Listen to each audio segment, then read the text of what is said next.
L'événement se passe le soir venu. Le récit veut donc nous faire vivre l'irruption de Dieu qui vient. Effectivement, Jésus veut les dépasser comme Dieu lui-même passe devant Moïse lorsqu'il se révèle à lui, Exode 34, 6. Jésus vient aussi à leur rencontre avec les paroles mêmes de Dieu qui se révèlent à Moïse au buisson ardent. Confiance, je suis, ne craignez pas. Marc 6, 50, Exode 3, 14. Finalement, l'évangile de Marc raconte, pour rendre possible l'expérience bienfaisante que les chrétiens célèbrent en Jésus, le Christ Seigneur. Il monte auprès d'eux dans la barque. Le vent tombe. Marc 6, 51. Ce récit nous fait éprouver le vertige devant cette heureuse annonce. Et si tout cela n'était qu'illusion?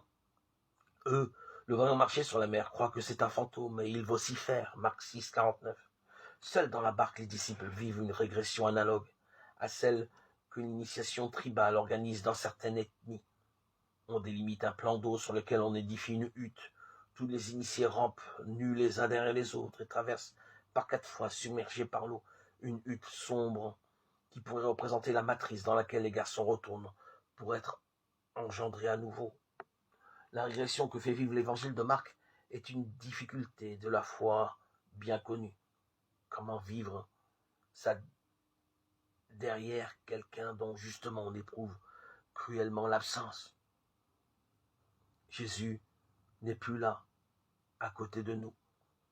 Si les disciples sont contraints d'affronter seuls les risques de la traversée, c'est que personne, justement, ne nous évitera jamais l'expérience de la solitude que fait affronter le chemin derrière Jésus. Il ne s'agit pas de marcher dans le seul souvenir d'une action de sauvetage que Jésus a accomplie un jour ou mu par l'esprit infantile de voir Jésus opérer pour nous les mêmes miracles qu'autrefois. Notre chemin derrière Jésus est inscrit dans l'action que Jésus continue, aujourd'hui comme hier, d'avoir comme ressuscité à notre égard